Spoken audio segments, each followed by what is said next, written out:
की करते हैं। दिल्ली से बड़ी खबर आपको देंगे। आज लोकसभा में बोलेंगे प्रधानमंत्री मोदी। पीएम मोदी आज धन्यवाद प्रस्ताव पर जवाब देंगे। राष्ट्रपति अभिभाषण पर चर्चा पर देंगे जवाब।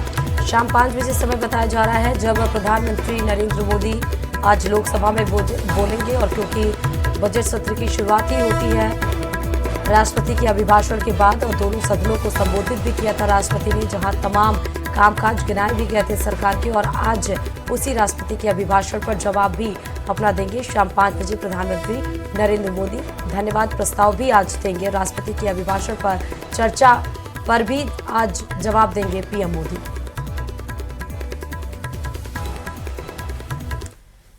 और चलिए अब बात जयपुर से बड़ी खबर की। भजनलाल कैबिनेट की बैठक आज होनी है। शाम 4 बजे ये बैठक प्रस्तावित है।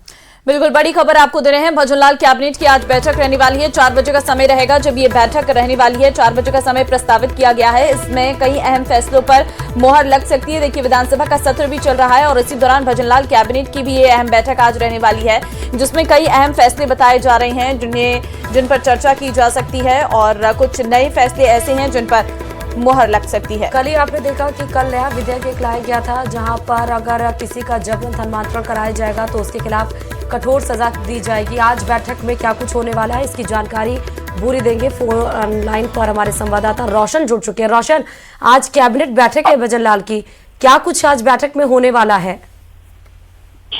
देखिए, बिल्कुल आज शाम 4 बजे मुख्यमंत्री भजनलाल शर्मा की अध्यक्षता के अंदर भजनलाल कैबिनेट की जो बैठक है वो आयोजित होगी। इस बैठक के अंदर विधानसभा सत्र के दौरान कहा जा सकता है कि कई जो अहम जो फैसले हैं, कई जो अहम प्रस्ताव हैं, उनके ऊपर चर्चा होनी है। इस कैबिनेट बैठक के अंदर उन बिंदुओं के ऊपर, उन प्रस्तावों के ऊपर मुहर लग सकती है, जिसमें कहा जा सकता है कि बजट सत्र से पहले क्या कुछ कहा जा सकता है कि जो बदलाव है उन तमाम बिंदुओं के ऊपर इस कैबिनेट बैठक के अंदर विस्तार से जो चर्चा है वो होगी। उन बिंदुओं के ऊपर, उन प्रस्तावों के ऊपर मुहर लगेगी। ठीक है रोशन, देखिए बहुत सारे अहम विधेयक हैं जो सदन के पटल पर भी रखे जा रहे हैं और कल भी हंगामा देखने को मिला था। क्या कोई रणनीति में बदलाव कर सकती है सरकार की, किस तरीके से अपने जो अहम विधेयक वो इस सदन में पास करने वाली है उनको लेकर आज की इस बैठक में? जी बिल्कुल, ठीक आपने कहा कि जो विधानसभा में जिस तरीके से जो कहा जा सकता है कि पक्ष की जो रणनीति है उसमें जो है वो बदलाव देखने को मिल सकता है। साथ ही साथ जो जिस तरीके से विपक्ष का जो आक्रामक जो रुख रहा है उससे निपटने के लिए कहा जा सकता है कि मुख्यमंत्री भजनलाल शर्मा ने इससे पहले भी जो है मूल मंत्र दिया है तमाम विधायकों को, चाहे मंत्रियों को मुख्यमंत्री भजनलाल शर्मा ने विगत दिनों जब उनके निवास के ऊपर जब विधायक दल की बैठक थी तो उसके अंदर स्पष्ट कहा था कि मंत्री हैं वो पूरी तैयारी के साथ इसके अंदर आए। सबसे बड़ी बात यह है कि 19 फरवरी को प्रदेश का जो बजट है वो बजट आना है। बजट से पहले कहा जा सकता है कि इस बजट में क्या कुछ जो समायोजन किए जाने हैं, कहा जा सकता है कि जो योजनाएं हैं उनमें किस तरीके के जो है उनका बजट बढ़ाया जाना है, उनमें बदलाव किया जाना है। इन तमाम बिंदुओं के ऊपर इस कैबिनेट की बैठक के अंदर जो है उन प्रस्तावों के ऊपर मुहर लगेगी। साथ ही साथ चाहे कर्मचारी वर्ग हो, प्रदेश का जो किसान वर्ग हो या युवा मजदूर है, उनको किस तरीके से उनकी जो कहा जा सकता है कि जो सौगातें हैं वो जो दी जानी है उनके ऊपर जो है इस बैठक के अंदर।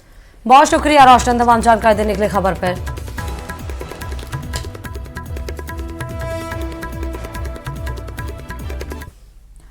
तो वहीं केंद्र सरकार की ओर से राजस्थान को सौगात मिली है। रेल बजट में राजस्थान को 9,960 करोड़ आवंटित किए गए हैं।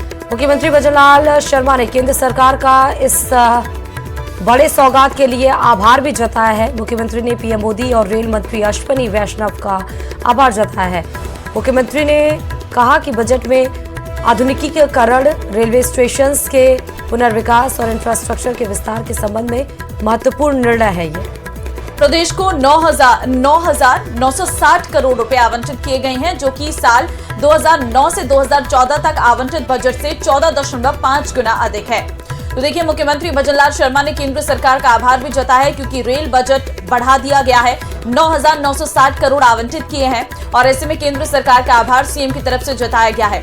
रेल बजट इसलिए बढ़ाया गया है ताकि जो रेल सर्विसेज हैं उन्हें अच्छा किया जाए, इंफ्रास्ट्रक्चर का विस्तार हो, और इस संबंध में महत्वपूर्ण निर्णय जो है वो लिया गया है।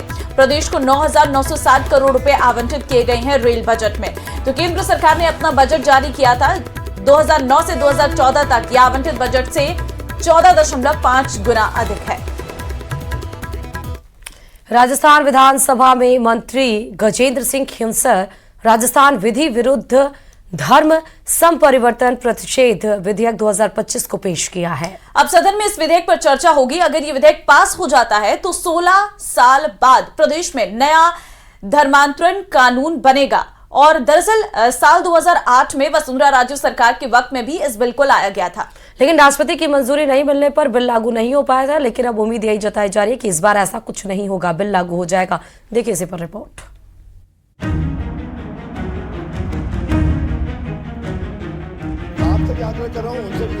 सरकार ने क्या प्रयास किए आप बताइए।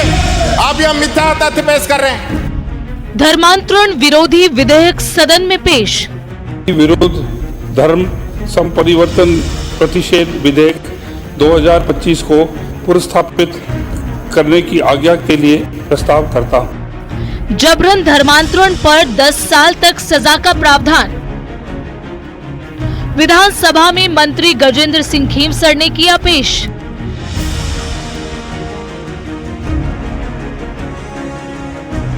राजस्थान विधानसभा में एक बार फिर धर्मांतरण विरोधी बिल पेश किया गया। मंत्री गजेंद्र सिंह ने राजस्थान विधि विरुद्ध धर्म संपरिवर्तन प्रतिषेध विधेयक 2025 सदन में पेश किया।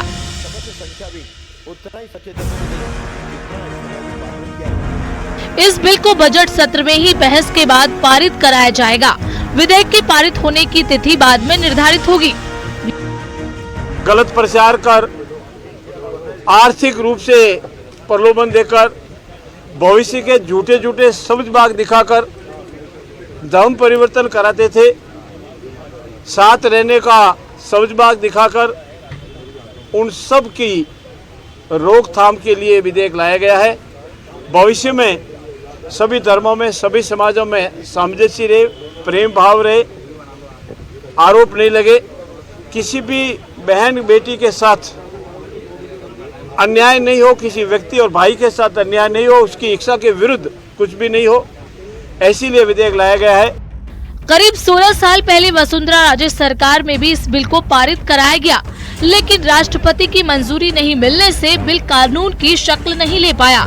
सरकार को उम्मीद है कि इस बिल के कानून बनने से जबरन धर्म परिवर्तन पर रोक लगेगी और किसी भी वर्ग के साथ अन्याय नहीं होगा।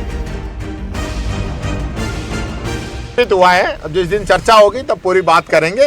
किन किन मुद्दों पर लेके आ रहे हैं, किस प्रकार की बातों को लेके आ रहे हैं, क्या संविधान के अनुरूप लेके आ रहे हैं, संविधान से अलग लेके आ रहे हैं, सारी बातें जब पर पहले भी विधानसभा से यहाँ से पास हो चुका है, सब कुछ हो चुका है। क्या जरूरत आपको लग रही है कि इस वक्त में इसको वापस भेजा गया है शायद, इसलिए वापस इसको कर रहे हैं। पर जिस दिन बिल आएगा उस दिन इसमें पूरी अपन चर्चा करेंगे, पूरी बात को विधानसभा के अंदर रखेंगे। झारखंड, कर्नाटक और गुजरात में ये कानून पहले से ही लागू है। राजस्थान विधि विरुद्ध धर्म संपरिवर्तन प्रतिषेध विधेयक 2025 में कई कठोर प्रावधानों को रखा गया है, जिसके तहत जबरन धर्म परिवर्तन पर 3 से 10 साल की सजा हो सकती है। एक से ज्यादा बार अपराध करने पर सजा दोगुनी होगी। धर्म परिवर्तन में मदद करने वाले भी अपराधी माने जाएंगे। धर्म परिवर्तन कार्यक्रम के लिए 30 दिन पहले कलेक्टर को सूचना देनी होगी। इसके अलावा मर्जी से धर्म परिवर्तन के लिए 60 दिन पहले ही कलेक्टर को सूचना दी जानी चाहिए। पीड़ित को 5 लाख रुपए तक मुआवजे का प्रावधान भी है। इस अपराध को गैर जमानती माना जाएगा। पारिवारिक न्यायालय विवाह को निरस्त भी कर सकता है। गौरतलब है कि 30 नवंबर 2024 को मुख्यमंत्री भजनलाल शर्मा की अध्यक्षता में हुई राज्य मंत्रिमंडल की बैठक में जबरन धर्म परिवर्तन विधेयक के मसौदे को मंजूरी मिल चुकी है। Bureau report, news 18 Rajasthan. मंत्री अविनाश गहलोत का एक वीडियो सोशल मीडिया पर जमकर वायरल हो रहा है, जिसमें वो कहते हुए नजर आ रहे हैं कि हमारी सरकार तो पर्ची से ही चल रही है। दरअसल पाली के जैतारण विधानसभा क्षेत्र में लांबिया गांव में एक कार्यक्रम आयोजित किया गया था, जहां पर एक कार्यकर्ता मंच का संबोधन था और इस दौरान एक पर्ची देता है, जिस पर गहलोत ठहाका लगाते हुए कहते हैं कि हमारी तो सरकार पर्चियों के साथ ही है, कहते हुए फिर ठहाका लगाते हैं। सुनिए आप जरा एक बार। पर्ची लाया मारे तो सरकारी पर्चियों साथ और ही जदों तो महीने कोई पर्ची लाया मारे तो सरकारी पर्चियों साथ और ही जदों।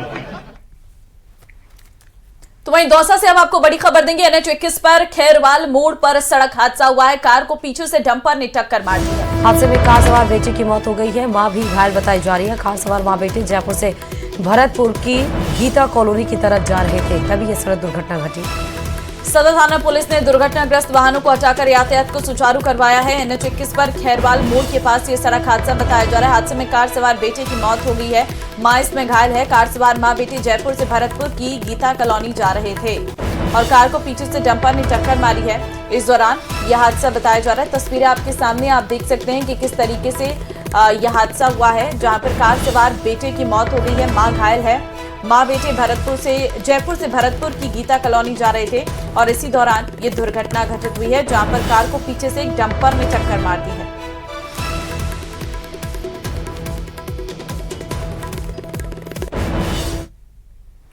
कोटा से बड़ी खबर भी आपको देंगे।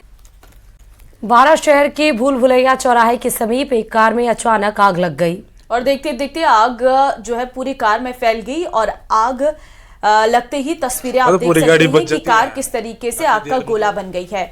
सहायक अग्निशमन अधिकारी आवेश शेख ने बताया है कि सूचना पर अग्निशमन की टीम मौके पर पहुंची है। फायर ब्रिगेड की मदद से दमकल कर्मियों ने कड़ी मशक्कत के बाद आग पर काबू पा लिया है। आग बुझाने में जुटी टीम ने करीब 50 लीटर फोम का भी छिड़काव किया गया। प्रारंभिक जानकारी के अनुसार कार में कुछ लोग बैठे थे। प्रत्यक्षदर्शियों के अनुसार धूम्रपान करते वक्त अल्कोहल गिरने से आग लगने की आशंका है। मौके पर कार सवार कोई व्यक्ति नहीं मिला है।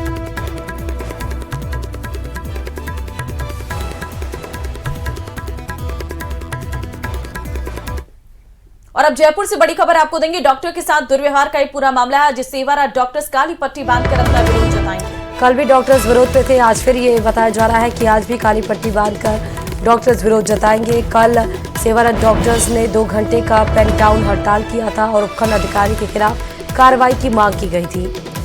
चिकित्सा संस्थानों में कार्य करते हुए जताएंगे विरोध। आज ही राज्य कोर कमेटी तय करेगी आगे की रणनीति। तो फिलहाल बड़ी खबर आपको दे रहे हैं। डॉक्टरों के साथ दुर्व्यवहार का एक पूरा मामला है। उपखंड अधिकारी के खिलाफ कार्रवाई की मांग और चिकित्सा संस्थानों में कार्य करते हुए जताएंगे आज विरोध। काली पट्टी बांधकर ये विरोध डॉक्टर्स के द्वारा जताया जाएगा। आज ही राज्य कोर कमेटी तय करेगी आगे की रणनीति। आपको बता दें कि कल भी 11 बजे तक का पेन डाउन हड़ताल था और ओपीडी में मरीजों की लंबी लंबी लाइनें लग गई थी। ये मामला इसलिए तूल पकड़ा क्योंकि एसडीएम ने डॉक्टर को मरीज को ना देखने के लिए और को धमकी दी थी और उसके बाद डॉक्टर्स आक्रोशित नजर आए, जिसको लेकर कार्य बहिष्कार किया गया है। कोर कमेटी से कहा गया है कि एसडीएम के खिलाफ कोई बड़ी कार्रवाई की जाए और इसको लेकर ही अलग अलग जिलों में, चाहे जयपुर हो, चाहे कोटा हो, चाहे अलग अलग जिलों की अगर हम बात करें तो अब डॉक्टर्स के जो प्रदर्शन की संख्या है वो भी बढ़ती जा रही है। अब आज डिसाइड होगा कि राज्य कोर कमेटी क्या कुछ रणनीति बनाती है। बिल्कुल, कल 2 घंटे का कार्य बहिष्कार किया गया था। आज पूरे दिन 2 घंटे का पेन डाउन तो रहेगा ही, साथ ही काली पट्टी बांधकर विरोध भी जताएंगे डॉक्टर्स।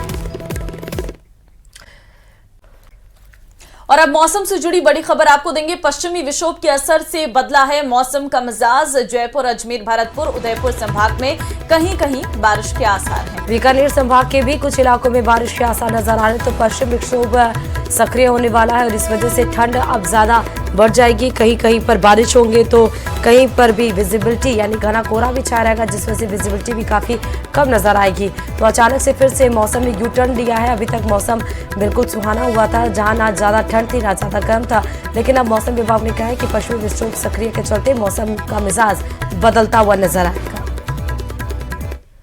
चलिए इसी के साथ इस